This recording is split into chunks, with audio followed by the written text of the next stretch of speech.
So this might be one of the most famous pictures from that situation on Capitol Hill on January 6th. That is Richard Barnett with his feet up on Nancy Pelosi's desk. Now, looks like he might have been having a good time at that time, but ever since he's been in a lot of trouble. He was identified through facial recognition technology and lots of folks knew who he was. He turned himself in to authorities on January 8th. And he was just released, I believe, yesterday. He has now secured pretrial release, but he's facing a slew of charges. Here are some of them. Everything from obstruction of an official proceeding, disorderly and disruptive conduct. It goes on and on and on. Next slide. You can see this. This is a federal case, and he's facing time in prison, potentially. But Richard Barnett joins us right now. Mr. Barnett, welcome to Newsmax, along with your lawyers, Joseph McBride and Stephen Metcalf. Welcome to you all. And first to you, Mr. Barnett, you've been in prison jail for almost 4 months. How does it feel to be out? Oh, it's fantastic. I've got to tell you, I'm reunited with my wife. I'm anxious to get home and see my daughter and my pets. And it was a tough road to hoe, but I made it through, and I'm really excited to be out. Can I get your thoughts on, you've been in custody almost 4 months. There's no evidence of you specifically hurting anybody or breaking anything. There are suspected murderers who have secured bail before sooner than 4 months. And you've been in custody all this time. Correct. My thoughts. First off, thank you for having me on. Bet. It's out there. I threw a hissy fit at one of my court hearings. It was tough. I'm watching these other people go out. Not only did I not get violent, I did what I could to help officers at certain points. And, it's good to be out now. I don't have a lot to say about it. That will be dealt with. I haven't been to trial yet, but yeah, I felt like it was unfair. Do you have any regrets? Right, that's not something that we're going to get into right now as far as regrets, especially with Richard's state of mind. No regrets. You're not going to say anything at this point about that. I understand you got a legal case. Anything you say can and will be used against you. I have that. So I'll ask your lawyer then, and we'll go back to the picture. Some people noticed an instrument, a device of some kind on Mr. Barnett's belt. Some say it's a stun gun. I hear others say it's a cane. What was it, and what was Mr. Barnett's intention with that? So, Greg, once again, good to be on. As discussed in our papers at length, the device was a multi-use tool, a walking stick, stun gun / flashlight. It had 3 purposes. Mr. Barnett brought it to use primarily as a walking stick. There was a concern, admittedly, about Antifa protesters and possible violent acts. He did not see any of those things upon his arrival the day before at the Capitol. And because of that, and because he just needed a walking stick for the next day, he went to the January 6th event with the stun gun portion of the device disabled. We stand by that comment. We have, stood by that since the beginning. We will stand by that through the end. The evidence will support our statement, and we hope to bring that out at trial. Now, Mr. Barnett, I saw a picture of you holding up a letter that I think was addressed to Nancy Pelosi. You spoke about that letter on January 6th. The camera tracked you down, and here's what you had to say.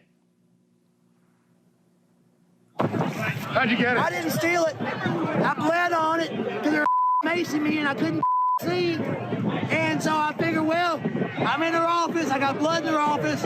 I'll put a quarter on her desk, even though she ain't worth it.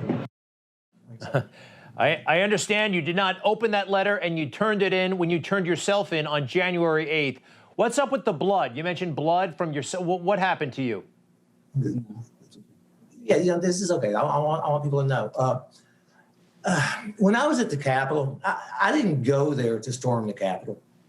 We were walking back from the Washington Monument and from the peaceful protest. And I was with a couple of gentlemen that I knew. And we were going back to our cars to go home. And we got separated because of the melee that was going on. I walked to the top of those steps because we had a code that if we got lost, wave the flag and we'll find each other. See that you felt good. At that point, I was a crowd rushed me. I was knocked into the building. I fell and was trampled, and I cut myself. And we're going to leave that there for obvious reasons. Stephen? Okay, fair Greg, enough, fair enough. Gentlemen, we have a few more things to get through, and I appreciate that you have both of your attorneys with you. You left a note, Richard, for Nancy Pelosi, and we actually have it, and I know that this has been submitted and reviewed by the authorities. Hey, Nancy, Big O was here, and I know, Richard, that's your nickname. And then it's signed, or Big O was here. There are two interpretations of the next word. It could be biatch or B-I-T-C-H. Which is it, and what is the significance of that, please? this comment and the interpretation of this has been interpreted completely differently than how it should and how our papers laid it out. The government used this as an exhibit and as their first focal point in trying to show that Richard was dangerous.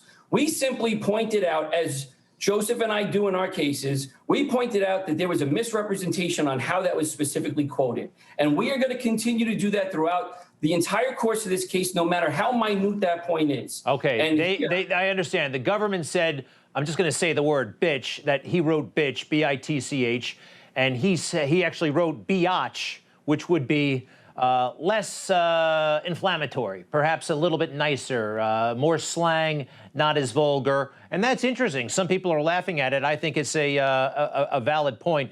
I want to go to you, sir. Richard, if I can get your response. I'm sorry, if I want your response on this, and if your lawyers want to jump in. But as you know, Donald Trump issued several pardons to people, many pardons, actually. Did you ask for a pardon, and did you feel that you were entitled to a pardon? Okay. First off, I have all the respect in the world for President Trump.